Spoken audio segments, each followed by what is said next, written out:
మెదక్ జిల్లాలోని వెల్దుర్తి మండలం మెల్లూరు గ్రామ పంచాయతీ ఎన్నికల ప్రచారంలో తంగళ్లపల్లి రంగారెడ్డి గెలుపు దాదాపు ఖాయమైందని గ్రామ ప్రజల పూర్తి విశ్వాసంతో ఉన్నారు. యువ నాయకుడు, సామాజిక స్పృహ కలిగిన రాజకీయ నేత అయిన రంగారెడ్డి గతంలో గ్రామ ప్రజలకు చేసిన సేవా కార్యక్రమాలను ఎవరూ మర్చిపోలేరని స్థానికులు చెబుతున్నారు. ఆపదలో ఉన్నప్పుడు ఆదుకునే నేతగా ఆయనకు పేరుంది. పిలిస్తే పలుకుతా, వస్తే ఆదరిస్తా, జనంతోనే నేనుంటా అనే నినాదంతో ప్రజలకు మరింత చేరువయ్యారు. గ్రామ సేవలో బాధ్యతాయుతంగా సేవలందించడం తమ అదృష్టంగా గ్రామ ప్రజలు భావిస్తున్నారు. గ్రామాభివృద్ధి పట్ల రంగారెడ్డికి ఉన్న అంకిత భావానికి నిదర్శనంగా ఆయన సొంత నిధులతో చేపట్టిన పనులు నిలుస్తున్నాయి. సొంత నిధులతో రోడ్ల మరమ్మతులు చేపట్టిన రాజకీయ యువనేత రంగారెడ్డి ముఖ్యంగా పెద్దాపురం గ్రామ శివార్లో పిట్టలవాడ వరకు సొంత నిధులతో బీటీ రోడ్ మరమ్మతులు చేపట్టి ప్రజల ప్రశంసలు అందుకున్నారు. గ్రామ పంచాయతీ ఎన్నికల నేపథ్యంలో సర్పంచ్ అభ్యర్థిగా బరిలో ఉన్న తంగళ్లపల్లి రంగారెడ్డిని భారీ మెజార్టీతో గెలిపించాలని ఆయన విజ్ఞప్తి చేశారు.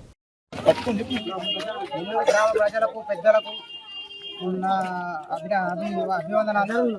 నేను ఈ గ్రామాభివృద్ధి కోసం తోడ్పడతానని, ఈ గ్రామ ప్రజలు అందరూ నాకు సహకరించగలరని, అలాగే వీళ్ళందరూ సహకరిస్తున్నారు కూడా.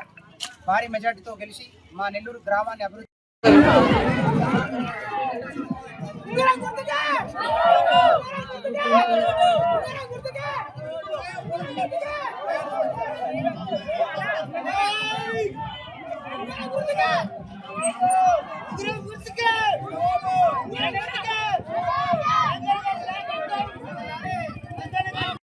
ఇల్లు కాదు మా గుడానికి ఎవరి ద్వారా మేము ముసలిం అయినాం.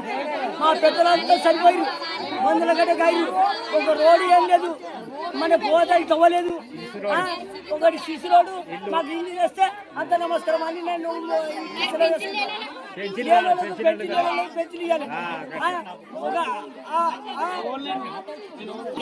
ఎట్లా వస్తున్నట్టు మా గుడానికి చేసింది ఉన్నది యాది ఉన్నది.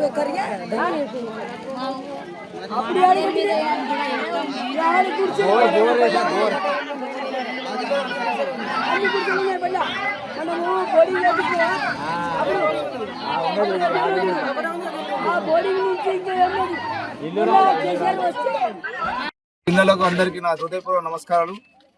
అదే అలాగే మన ఊరిని అభివృద్ధి లేదని చెప్పేసి గత 10 ఏళ్ళు వెనుకపోయిన రాజ్యాంగాన్ని ముందుకు యువకులందరూ కలిసి మేము అందరం మూతి అంతా ఒకటి కట్టి ఏకమై రంగారెడ్డి పటేల్కి ఓటేసి గెలిపిద్దామని చెప్పేసి మేమందరం ఐక్యంగా ప్రచారాలు చేసుకుంటా ముందుకు సాగుతున్నాము. ఏదో 10 ఏళ్ల కింద జరిగిన పరిపాలన ఏమీ లేదని చెప్పేసి ప్రతి ఒక్క మహిళ యువకులు అందరూ కలిసి పట్టం కట్టి రంగారెడ్డి పటేల్ను ఓటేసి గెలిపించుకుందామని చెప్పేసి